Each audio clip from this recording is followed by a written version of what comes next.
Welcome back جی. ایک دفعہ پھر آپ کو خوش آمدید کہیں گے. اور جناب پروگرام کے سیگمنٹ میں بھی کچھ بات ہوگی. اس وقت جو خاص طور پہ حالات حاضرہ ہے اس کے اوپر گفتگو کرنا ضروری ہے، خاص طور پہ یہ فلسطین کے حوالے سے جو معاملات ہیں.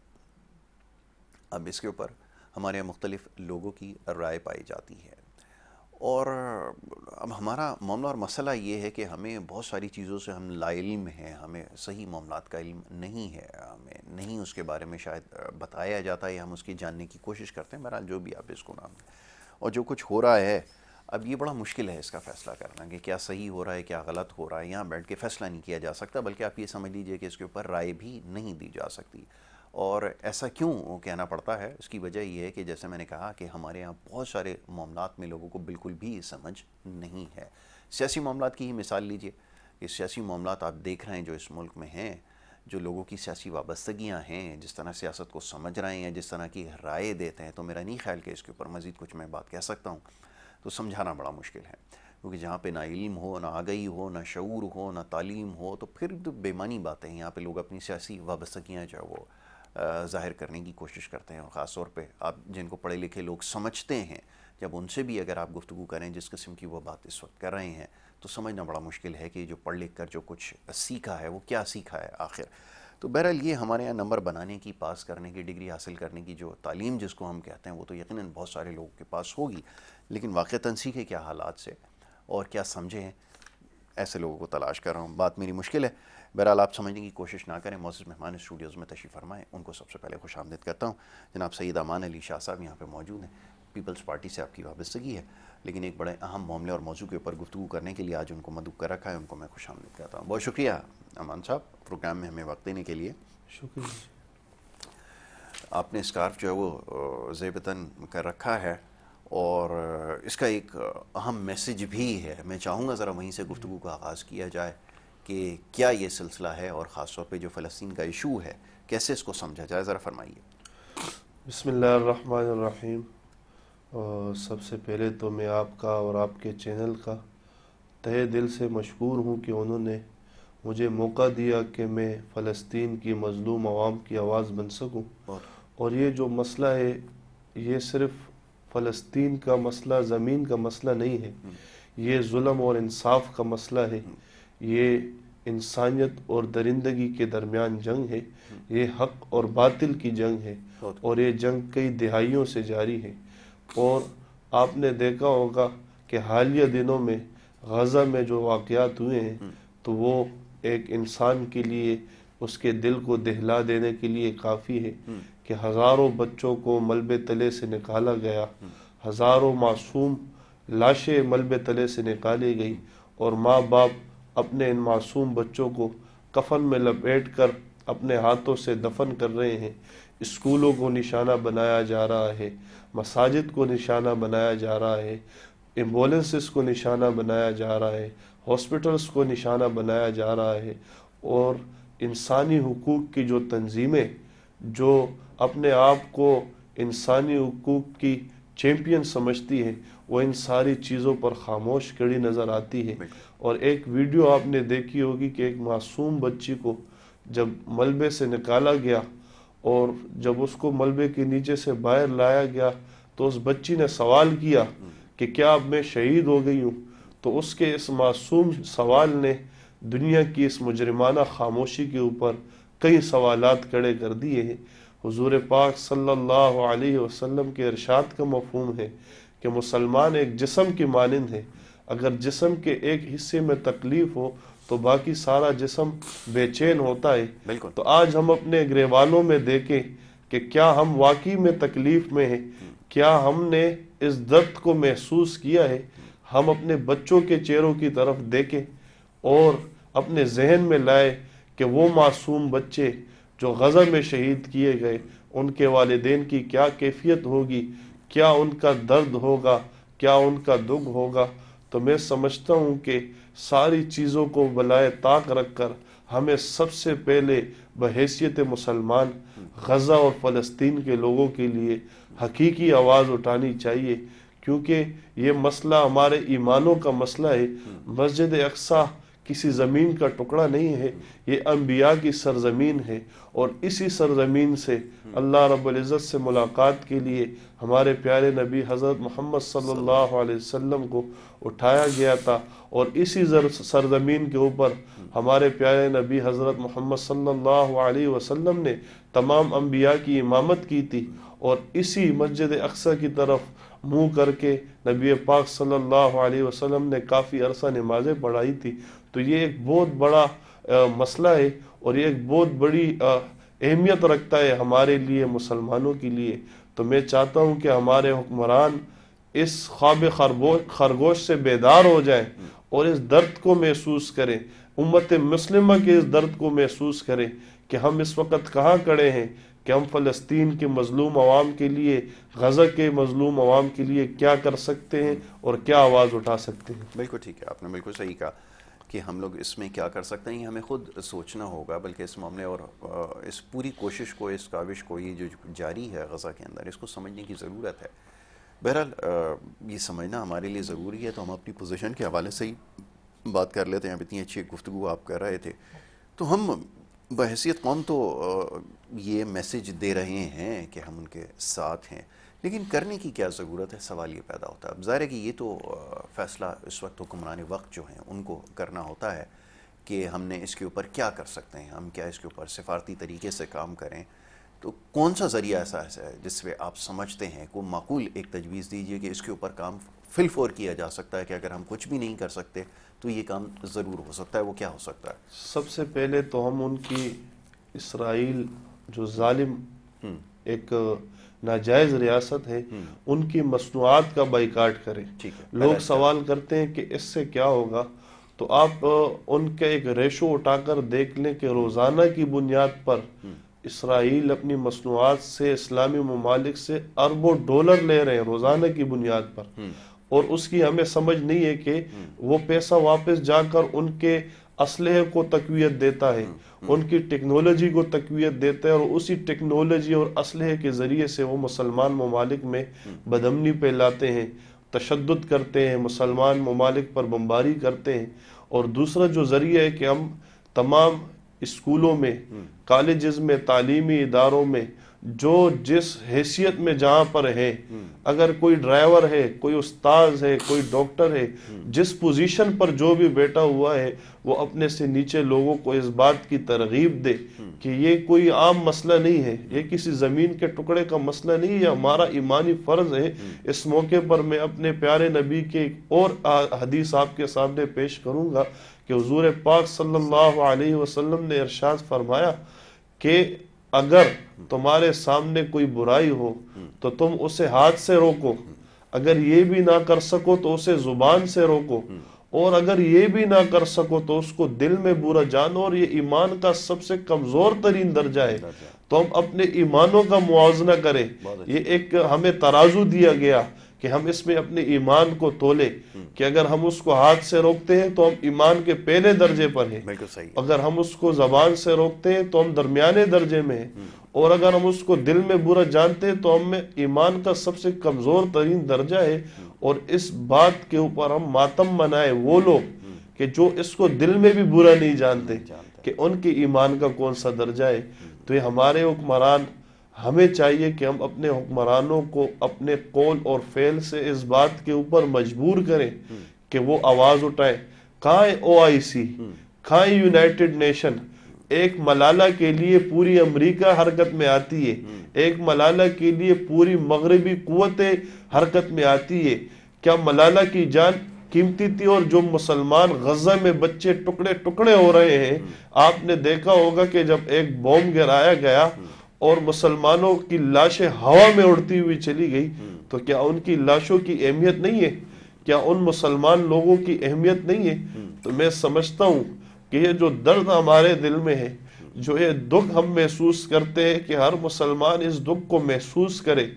آج ہمارا دل خون کے آنسو روتا ہے اس بات کے اوپر کہ جب ہم دیکھتے ہیں کہ ہماری ماں بہنوں کے ساتھ وہاں پر ان کی فیملیز کے سامنے ان کی عزتوں کو تار تار کیا جاتا ہے، تو ہم اس بات کو اپنے اوپر لے کہ ہمارے گھر میں جو مائیں بہنیں بیٹھی ہوئی ہے، ان کے ساتھ اگر کوئی یہ فیل کرے تو ہمارا کیا جذبہ ہوگا. بالکل ایسے ہی. تو ہم سمجھتے ہیں بحیثیت مسلمان ہم بہت کمزور ہیں, ہم بہت پسے ہوئے ہیں, لیکن ہمیں ان کا مقابلہ کرنا چاہیے.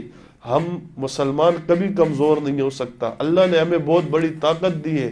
میں نے ایک یہودی جو ان کا بہت بڑا عالم ہے اس کا ایک بیان سنا. وہ کہہ رہے تھے کہ ہمارا مقابلہ ایک ایسی قوم سے ہے جو موت سے نہیں ڈرتی.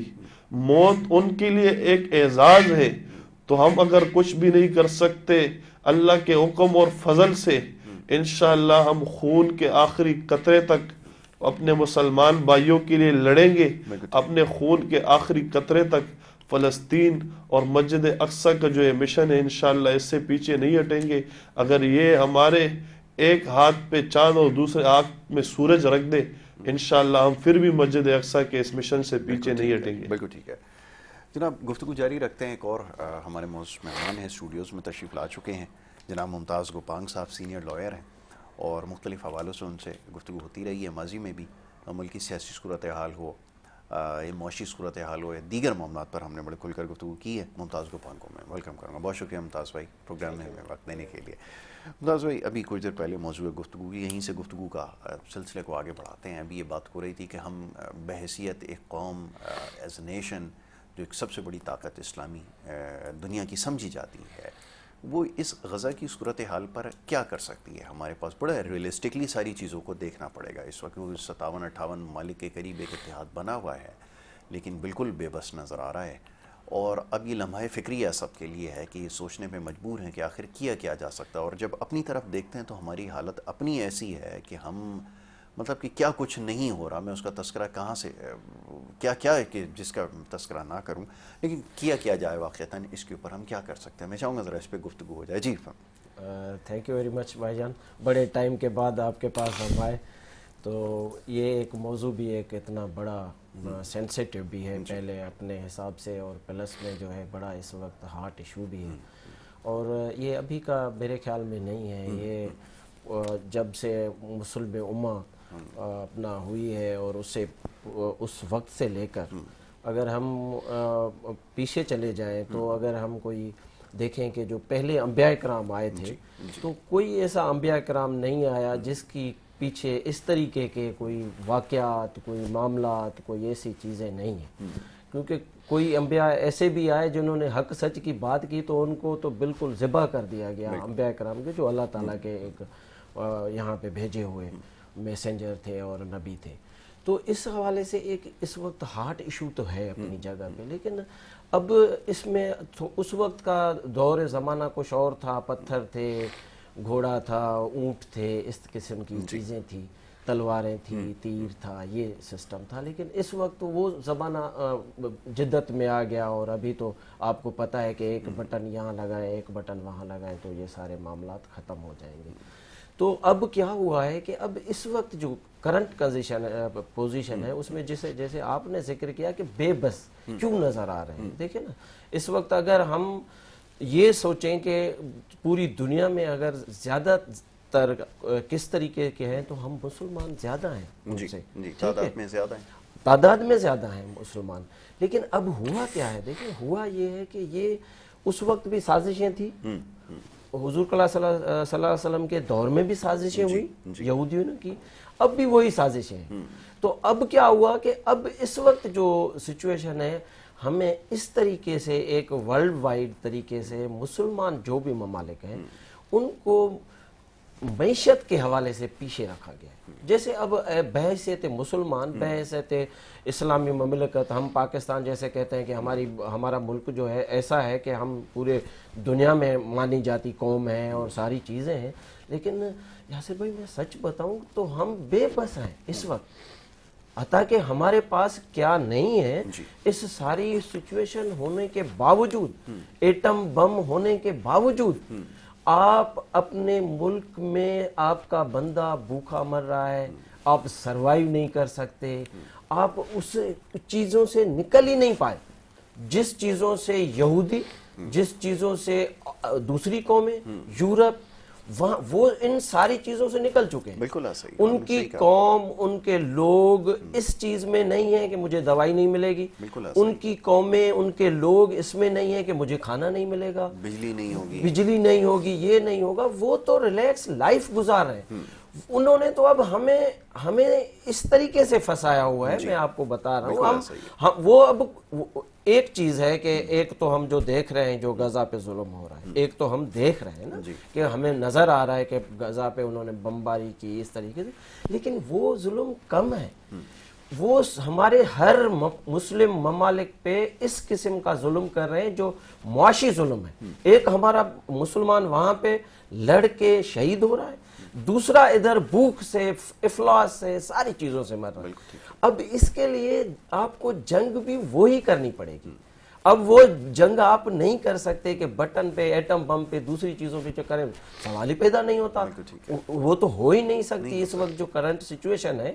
تو اس میں تو اب آپ کو کیا کرنا پڑے گا کہ آپ کو ان کی طرح جو انہوں نے اپنی قوم کے لیے، اپنے ممالک کے لیے، اپنے ملک کے لیے معیشت کو ٹھیک کیا، ساری چیزوں کو ٹھیک کیا، اسٹرکچر کو ٹھیک کیا، تو ہمیں بھی ہماری بحیثیت قوم، بحیثیت مسلمان تو ہم ہیں الحمدللہ، لیکن بحیثیت قوم، بحیثیت انسان، کیونکہ انسانیت کا ذکر ہے قرآن شریف میں. ہم یہ نہیں چاہتے، کیونکہ مسلمان نے فتنہ سے، فساد سے، ساری چیزوں سے منع کیا ہوا کہ ان کو تلقین کرو، کوشش کرو کہ وہ سدھر جائیں. اگر نہیں آگے سدھرتے تو پھر آپ ان کے ساتھ جنگ بھی کریں دوسری چیزیں، لیکن پہلے جنگ کا نہیں ہے. تو پہلے ہمیں اس صورتحال میں اپنی معیشت کو، اپنے ملک کو، ساری چیزوں کو جب ہم ٹھیک کریں گے تو ہم دوسروں سے بات کر پائیں گے. ہمارے آپ تھوڑا سا سائیڈ میں چلے جائیں، ہمارا پڑوسی ملک ہے جو اس کو تو ہم دشمنی سمجھتے ہیں، ہر وقت آج تک سمجھتے آ رہے ہیں، اور ہے بھی کسی تناظروں میں، ایسے نہیں کہ نہیں ہے، کیونکہ قرآن سچا ہے، اللہ کی زبان ہے اور قرآن سچا ہے. اور حضور صلی اللہ علیہ وسلم نے کہا کہ یہود اور نصارہ آپ کے کبھی بھی دوست نہیں بن سکتے. تو بحیثیت مسلمان میں یہ سمجھ رہا ہوں کہ یہ انڈیا ہمارے ساتھ بیٹھا ہے، ہمارا دشمن ملک ہے، لیکن اس نے اپنی معیشت کو ٹھیک کیا ہوا ہے، ساری چیزوں کو ٹھیک کیا ہوا ہے، تو وہ سب کے ساتھ، چاہے روس ہو، چاہے امریکہ ہو، چاہے دوسری ممالک ہو، ان کے ساتھ آنکھوں میں آنکھیں ملا کے بات کرتا ہے. اس کی مرضی ہے وہ ٹریڈ کرے ایران سے، اس کی مرضی ہے، نہیں کرے اس کی مرضی ہے. اس کو کوئی نہ ڈکٹیٹ کر سکتا ہے، نہ کچھ کر سکتا ہے. اب یہ کہتے ہوئے بھی ابھی ہمیں یہ شرم محسوس ہو رہی ہے کہ ہم ایسے ملک ہوتے ہوئے ہم کسی سے ڈکٹیشن لے کے کہ اس سے ٹریڈ کریں، ایران سے نہیں کریں، دوسرے سے کریں نہ کریں، رشین سے ٹریڈ کریں نہ کریں. اٹ مینس کہ ہم ایز اے بحیثیت اپنا مسلم اور اتنے بڑے ملک جو پاکستان ہمارا اتنا بڑا ملک ہے، جو ہماری ایک بڑی ہسٹری بھی ہے کہ ہماری فوج جو ہے بڑی فوجوں میں مانی جاتی ہے، اس کے باوجود ہم بے بس ہیں، ہم کچھ نہیں کر پا رہے. تو پہلے تو ہمیں یہ کرنا پڑے گا. اور ایز اے مسلم دیکھیں نا، اب یہ اتنا بڑا اتحاد بنا، دوسری بھی اسلامک کنٹریز ہیں، دیکھیں نا، میں یہ نہیں کہہ رہا ہوں، لیکن ہم اپنے ملک سے نکل کے سعودی عربیہ پہنچ جائیں، آپ اپنے یو اے ای پہنچ جائیں، دبئی پہنچ جائیں، ٹھیک ہے، ملیشیا پہنچ جائیں، دوسرے ممالک میں ترکی چلے جائیں. آپ ترکی تو آدھا یورپ ہے نا، بالکل ایسا ٹھیک ہے نا، لیکن انہوں نے کیا کیا ہے، بحیثیت اپنی قوم، بحیثیت اپنے لوگن کو انہوں نے اس وقت معاشی طور پہ مضبوط کیا. اب وہ پھر بھی وہ تو بات ابھی بھی نہیں کر رہے، جن ان کو کرنی چاہیے جو بحیثیت آگے چل چکے، ہمیں بھی کرنی چاہیے. لیکن ہماری اس وقت جو کنڈیشن ہے وہ تو یاسر بھائی آپ دیکھ رہے ہیں. بالکل آپ نے صحیح کہا کہ ہماری پوزیشن ایسی ہو گئی ہے یا ہم رہے ہیں کہ صورتحال ایسی ہے کہ ہمارے وزیر خزانہ صاحب یہ فرما رہے تھے اگلے دن کہ اگر امریکہ نے ٹیرف لگا دیا تو ہم جوابی کارروائی نہیں کریں گے، یا ہم اس پوزیشن میں نہیں. اپنی بے بسی کا اظہار کر رہے تھے. ظاہر ہے کہ وہ جہاں سے بھیجے جاتے ہیں، لیکن سوال یہ پیدا ہوتا ہے کہ اب ہم، ان کی بات بھی صحیح ہے کہ کیا کر سکتے ہیں، ہمارے پاس تو آپشن کوئی بھی نہیں ہے. تو ہمیں تو پہلے اس کے اوپر کام کرنا چاہیے، کیونکہ ہمارے آج تک یہ چیز نہیں سمجھی گئی، اب یہ پتہ نہیں سمجھائی نہیں گئی، یا خود نہیں چاہتے کہ لوگوں کا معیار زندگی بلند ہوگا، ان کے پاس تعلیم ہوگی، ان کے پاس سوچنے کے مواقع ہوں گے، اور پھر یہ ان ساری چیزوں سے نکلیں گے. اب مثال یہ ہے کہ شہر کراچی کے اندر اس وقت 18 سے 20 گھنٹے کی لوڈ شیڈنگ ایک عام بات ہے، ہر جگہ ہو رہی ہے، لیکن آپ کچھ بھی نہیں کر سکتے. تو یہ جب ہمارے مسائل ہی ختم نہیں ہوں گے تو پھر ہم کیا سوچیں گے دوسروں کے بارے میں. تو میں آپ کی بات سے بالکل متفق ہوں کہ ہم اپنے پیروں پہ نہیں کھڑے اس کی وجہ یہی ہے، تو پھر ہم کسی کے لیے کیا آواز بلند کریں گے؟ جی امان صاحب، اب آپ فرمائیے کہ یہ بھی جو ایک بڑا مسئلہ ہے، جیسے ابھی ممتاز بھائی نے نشاندہی کی کہ حقیقت پر مبنی بات ہے کہ آپ کو پہلے اپنی حالت تو آپ کو سدھارنی ہوگی، جس کے لیے آپ خود ابھی یہاں پہ کوشش کر رہے ہیں، جد و جہد کر رہے ہیں کہ کوئی نظام تو وضع ہو، کچھ پتہ تو چلے، کوئی اکاؤنٹیبلٹی تو ہو، کوئی کسی سے سوال تو کر سکے۔ ابھی کچھ دیر پہلے بات ہو رہی تھی وہ شہر کراچی میں وہ تعمیرات کا جھگڑا ہے، اب وہ ایک سلسلہ نیا شروع ہو گیا ہے کہ جی انہوں نے انہی کو ہی پکڑنا شروع کر دیا جو وہاں پہ رہ رہے ہیں، تو آدمی کیا کرے گا پھر؟ جی امان صاحب فرمائیے۔ جی یہ مسائل جو ہمارے ہیں کراچی کے اور خصوصاً پاکستان کے، تو جیسے ہمارے اس معزز بھائی نے کہا کہ یہ بھی اس جنگ کا حصہ ہے کہ اسلامی ممالک کو معاشی طور پر، اخلاقی طور پر اتنا کمزور کر دیا جائے۔ اور ایک افسوس تو ہمیں اس بات پر ہوتا ہے کہ اللہ رب العزت نے ہمیں قرآن کی صورت میں کتاب دیا اور ایک نظام دیا، جی اور ہم نے اس ملک کو لا الہ الا اللہ محمد الرسول اللہ کے نام پر حاصل کیا، اور ہم نے یہ نعرہ لگایا کہ پاکستان کا مطلب کیا؟ لا الہ الا اللہ۔ تو جو ملک لا الہ الا اللہ کے نام پر قائم ہو تو اس میں نظام کس کا چلنا چاہیے؟ اس میں تو اللہ کا نظام چلنا چاہیے، اس میں تو رسول اللہ کا نظام چلنا چاہیے، اس میں تو قرآن کا نظام چلنا چاہیے۔ لیکن افسوس اتنا پیارا نظام موجود ہونے کے باوجود ہم نے غیروں کا مغربی کلچر ہم نے اپنایا، مغربی نظام ہم نے اپنایا، مغربی قانون ہم نے اپنایا۔ جب حضرت عمر رضی اللہ تعالیٰ عنہ کے دور میں کوئی انسان بھوکا نہیں سوتا تھا، اور زکوٰۃ دینے والا زکوٰۃ لینے والے کے پیچھے گھومتا رہتا اور کوئی زکوٰۃ لینے والا موجود نہیں ہوتا، تو اس کے پیچھے کیا وجوہات ہے؟ آج مغربی ممالک ہمارے نبی، ہمارے اصحاب کے طریقوں کو فالو کرتے ہیں، ان کے قوانین کو فالو کرتے ہیں، ان سے ساری چیزیں اخذ کرتے ہیں، اور ہم مغرب کے دیے ہوئے قانون کے پیچھے پاگلوں کی طرح اتاولے ہو چکے ہیں، ان کے کلچر کے پیچھے اتاولے ہو چکے ہیں۔ جو قومیں اپنے تاریخ کو بلا بیٹھتی ہے ان کا یہی حال ہوتا ہے، وہ بھوک اور افلاس سے مرتی ہے، ان کے پاس کوئی معاشی نظام نہیں ہوتا۔ رسول اللہ صلی اللہ علیہ وسلم کو جب اللہ رب العزت نے نبوت دی تو وہ اکیلے تھے، انہوں نے دین کی تبلیغ شروع کی اور اپنے ارد گرد جو لوگ تھے ان کو دعوت دی، اصحاب کو جمع کیا۔ وہ کمزور تھے، مکہ والوں نے انہیں مجبور کیا، انہوں نے ہجرت کی مدینہ کی طرف، اور ایک وقت آیا کہ دنیا میں 3/3 حصے کے اوپر مسلمانوں کی حکومت تھی، تو وہ نظام رسول اللہ صلی اللہ علیہ وسلم نے جو نظام دیا، اصحاب نے اس نظام کو فالو کیا۔ کیسر و کسرا اس ٹائم کے سپر پاور تھے، ان کو اللہ رب العزت نے ان کے قدموں میں لا کر بٹھا دیا، اور وہ سلطنت مسلمانوں کے پاس آ گئی۔ سب سے بہترین معاشی نظام انہوں نے وضع کیا۔ آج جو ہم دیکھتے ہیں پوری دنیا میں پولیس کا سسٹم ہے، یہ حضرت عمر رضی اللہ تعالیٰ عنہ کو دیا ہوا سسٹم ہے۔ تو جو قومیں اپنے تاریخ کو، اپنے اسلاف کو، اپنے طور طریقوں کو بلا بیٹھتی ہے تو ضلالت، ذلت اور رسوائی ان کا مقدر بن جاتی ہے۔ تو ہم اسی راستے پہ جب تک ہم مغرب کے پیچھے چلتے رہیں گے، ذلت ہمارا مقدر بنتی رہے گی، کبھی ہم کامیاب نہیں ہوں گے۔ اگر ہم سمجھتے ہیں کہ ہم اس نظام میں رہ کر ترقی پائیں گے تو یہ ناممکن بات ہے۔ جب تک ہم اپنے رب سے توبہ طائب نہیں ہوں گے، اس نظام سے منہ نہیں موڑیں گے اور اپنی حقیقی جو نظام ہے ہمارا، جو اللہ نے ہمیں وضع کیا، اس کی طرف نہیں آئیں گے، ہم ذلت اور رسوائی کی طرف چلتے چلے جائیں گے۔ ٹھیک ہے، اچھا ممتاز صاحب، اب میں آپ کی طرف آتا ہوں، ذرا نظام کے حوالے سے بات کرتے ہیں نا۔ ہمارے یہاں تو اب یہ اتنا کمپلیکس سسٹم ہو چکا ہے کہ سمجھنا بڑا مشکل ہو رہا ہے، کیونکہ اس نے ڈیلیور نہیں کیا۔ آپ نے کوئی بھی نظام یہاں پہ لگا کر دیکھ لیا، یہ ایک بگ بحث اب چل نکلی ہے۔ ایک تو ایک اس کا ایک رخ ہے جس کی طرف ابھی امان صاحب نے نشاندہی کی کہ ایک تو پورا ایک پیور اسلامک سسٹم ہے جس کو آپ رائج کر سکتے ہیں، جو آپ کے لیے فائدہ مند ہے۔ اس کے بالکل پیرالل یہ نظام ہے ڈیموکریٹک سسٹم جو ہمارے یہاں ہے۔ ڈیلیور کیوں نہیں کر سکے؟ اب سوال یہ ہے، اب بریک کے لیے انہوں نے کہہ دیا ہے، تو جب تک آپ اس کا جواب سوچے تو میں جب تک ایک بریک لے کر واپس آتا ہوں، اس معاملے پر گفتگو کی جائے گی، ممتاز بھائی سے اس کا جواب لیتے ہیں، اور بھی معاملات ہیں جس پہ بات کرنی ہے۔ چھوٹی سی بریک ہے، واپس آ رہے ہیں، آپ دیکھیے ہمارا پروگرام۔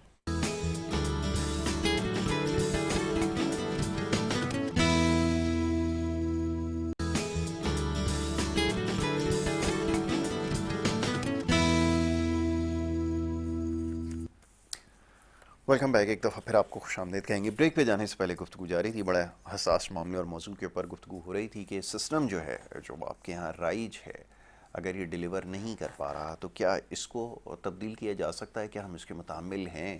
اور پھر جیسے میں نے گفتگو کا آغاز کیا تھا ایک بات کے ساتھ, بڑی مشکل بات ہے وزارہ, میں ہمیشہ یہ کہتا ہوں اس کو سمجھنے کی کوشش نہ کریں کہ بغیر تعلیم کے, شعور کے, آگہی کے یہ ممکن کیسے ہوگا. یہ بڑا عام سوال ہے. اور پھر آپ کوئی بھی اگر یہ چیز نہیں پائی جائے گی تو کوئی بھی آپ سسٹم لا کے دیکھ لیجئے, آپ کے ہاں سارے سسٹم آ چکے ہیں لیکن کسی سے بھی جو ہے وہ ڈیلیور نہیں ہو سکا. یہی سوال ممتاز بھائی آپ کی خدمت میں رکھتا ہوں. اب آپ کے پاس جو لگا بندہ نظام ہے جیسا بھی چل رہا ہے, ڈیلیور یہ بھی نہیں کر سکا, صدارتی نظام لے آئے وہ بھی لگا کے دیکھ لیا, نہیں ڈیلیور کر سکے. اور ایک اور سسٹم ہے وہ آیا, لگا کے دیکھ لیا, نتیجہ صفر ہی رہا ہے. تو پھر معاملہ حل کیسے ہو؟ سوال یہ کون سا نظام پھر وضع کیا جائے. ایک تو ابھی امان بھائی نے کہا یہ تو ہم اس کو آئیڈیل مانتے ہیں, لیکن سوال یہ پیدا ہوتا ہے کہ آپ کے یہاں وہ ہے, اپلیکیبل ہے؟ یہ بڑا اہم سوال ہے, ذرا فرمائیے گا. یاسر بھائی اس میں دیکھیں, میں جو ہم ایسے عام رواجی زندگی میں بھی دیکھیں, اس وقت جو ہماری پوری دنیا میں نظام چل رہے ہیں وہ ایک نظام نہیں ہے, مختلف نظام. بالکل ٹھیک ہے, پانی لیجئے, رکھ دیں, کوئی مسئلہ نہیں ہے. جی بالکل ٹھیک ہے, یہ رکھ دیں, ادھر ہی رکھ دیں. جی ممتاز بھائی. تو ایک نظام نہیں ہے, مختلف نظام ہے نا. یہاں پہ کہیں پہ آپ کو صدارتی نظام ملے گا, کہیں پہ آپ کو اپنا یہ ڈکٹیٹرشپ ملے گی, کہیں پہ آپ کو بادشاہی نظام ملے گا. جیسے آپ سعودی عربیہ چلے جائیں تو وہ کوئی اور نظام ہے. مسئلہ نظام کا نہیں ہے, میں جو سمجھ رہا ہوں مسئلہ نظام کا نہیں. بالکل ٹھیک ہے, مسئلہ ہے نظام کو چلانے والوں. ایک تو کیس ہوتا ہے, جیسے اب میں وکیل ہوں تو مثال اس طریقے سے دوں, ایک ججمنٹ ہو گئی, اس میں ججمنٹ پاس ہو گئی کہ بھئی یہ فیصلہ ہو گیا. بالکل ٹھیک ہے. وہ امپلیمنٹ ہوگا یا نہ ہوگا, مسئلہ یہاں پہ آ گیا. امپلیمنٹ ہوا تو اس ججمنٹ کا تو پھر تو فائدہ ہے. بالکل ٹھیک ہے. لیکن فیصلہ آ گیا, امپلیمنٹ نہیں ہوا, تو دیکھیں نظام, ہر نظام ٹھیک ہے. صدارتی نظام دوسری ممالک میں, ہم یو ایس اے میں صدارتی نظام چلتا ہے, ٹھیک ہے. دوسری جگہوں کسی جگہ جو جمہوری نظام چلتے ہیں, دوسرے نظام چلتے ہیں. تو مسئلہ نظام کا نہیں ہے, مسئلہ آپ کی نیک نیتی کا ہے. بہت خوب, بالکل صحیح. مسئلہ یہ ہے کہ آپ کتنے سنسیئر ہیں اپنے نظام کو چلانے کے لیے. آپ کس طریقے, دیکھیں اب ہم کراچی میں بیٹھے ہیں, ابھی میں لیاری ایکسپریس وے سے آ رہا تھا, تو جو لیاری ایکسپریس ہے جس میں ہم جس کو موٹر وے بھی کہتے ہیں, کچھ رانگ سائڈ سے گاڑیاں آ رہی تھی ادھر سے. بتائیے, اب آپ مجھے بتائیں, یہ یہاں کا نظام. آپ یہاں سے, اب چھوٹا سا میں مثال دیتا ہوں کہ ہم یہاں سے اسلام آباد چلے جائیں, آپ کو موٹر سائیکل والا بھی رانگ نظر نہیں آئے گا. تو اسلام آباد کوئی دوسرے ممالک میں تو نہیں ہے, آپ کے پاکستان میں. لیکن کیا ہے, اس کو پتہ ہے موٹر سائیکل والے کو کہ میں یوں جاؤں گا تو مجھے کچھ نہ کچھ چالان لگے گا, کوئی چیز لگے گی. اس وجہ سے ہمارے لوگ یہاں سے جاتے ہیں پاکستان سے, اگر دبئی چلے گئے, دوسرے ممالک میں چلے گئے, تو وہ تو وہاں پہ سارا ان کا نظام اڈاپٹ کرتے ہیں اور اس پہ عمل کرتے ہیں, اور یہاں پہ عمل کرنے کے لیے تیار نہیں. کیوں عمل کرنے کے لیے تیار نہیں؟ دیکھیں پہلے تو ذمہ داری as a nation, as a قوم ہماری ہے ہی ہے کہ میں اپنی بات کر رہا ہوں کہ مجھے بڑا غلط لگتا ہے کہ میں رانگ سائڈ جاؤں. بالکل صحیح. میرا گھر ہے وہاں پہ ایک چھوٹا سا یو ٹرن ہے, لیکن میں اس کو فالو کرتا ہوں. مجھے میری نیک نیتی یہ ہے کہ بھئی میں اپنے قانون کو فالو کر رہا ہوں. اس طریقے سے سوچنا پڑے گا. تو جب تک ہم امپلیمنٹ نہیں کریں گے, آپ قانون پہ عمل نہیں کریں گے, جیسے امان بھائی نے کہا کہ آپ پھانسی, دیکھیں کسی بہت سارے ممالک میں پھانسی کی سزا بھی نہیں ہے, وہاں پہ عمل ہو رہا ہے. بالکل ایسا ہی ہے, عمل ہو رہا ہے نا. لیکن یہ ہے کہ وہاں پہ جزا سزا ہے, جو بھی ہے, جو بھی نظام ہے, جو بھی قانون ہے, جو بھی ساری چیزیں ہیں, جو بھی آئین ہے, وہاں پہ ہے. ہمارے پاس اس کی کوئی تدارک ہی نہیں ہے. جب اس طریقے کا نظام ہوگا, اس طریقے کی چیزیں آئیں گی, اس طریقے کے معاملات ہوں گے. دیکھیں اب ہمیں کوئی پتہ نہیں ہے, ایک بڑا ہارٹ ایشو ہے میں سمجھتا ہوں ہمارے ملک کا نا, مسنگ پرسن کا. یہ کون سا قانون ہے, آپ مجھے بتائیں. Missing person, what is missing person? تو مسئلہ یہاں پہ آ کے ختم ہوتا ہے کہ ایز اے قوم آپ بھی بھلی آپ بول نہیں پائے، میں بول نہیں پاؤں، دل میں کہوں گا کہ یہ تو بڑا ظلم ہے، اپنے نظام سے بغاوت پہ آ گئے ہیں لوگ. آپ سوچیں، ہم نہیں سمجھ رہے، لیکن خدا کی قسم یاسر بھائی، ہماری ایز اے قوم پڑھے لکھے لوگ جس کو اویئرنیس ہے، اتنی اویئرنیس ہے، وہ ابھی اپنے نظام سے باغی ہو چکا ہے. اپنے نظام کو دیکھ کے اب وہ سوچ رہا ہے کہ میں کروں، بولوں تو کیا بولوں، بول بھی نہیں سکتا، اس کے لیے پرابلمس ہیں. تو اصل یہ ہے، نیک نیت یہ ہے، کچھ بھی نہیں ہے. میں کہتا ہوں آج ہمارا نظام پہ امپلیمنٹیشن ہو جائے، حکومت کرے، وہ بھی نہیں چاہتی. تو اس حساب سے اس طریقے سے تو کچھ بھی نہیں بڑھنا. پھر تو ہم نے سوڈان بن جانا ہے، افریقہ بن جانا ہے، اس طریقے سے ہم اس طرف گامزن ہیں.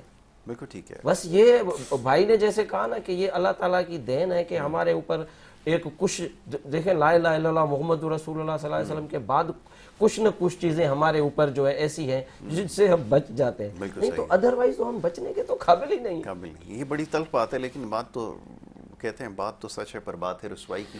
سمجھنے کی بات ہے. ممتاز بھائی نے جو جن چیزوں کو کہا ہے بڑے محتاط انداز میں، اور یہی اس وقت کیا جا سکتا ہے. تو سمجھنے کی بات یہ ہے کہ جب تک ہم اس چیز کو نہیں ترک کریں گے، اب یہ سلسلہ کہاں سے شروع کریں؟ اگر کسی بھی شخص سے پوچھیں گے تو وہ کہے گا جی وہ ٹھیک ہو جائے تو معاملہ حل ہو جائے گا، وہ ٹھیک ہو جائے تو معاملہ حل ہو جائے گا.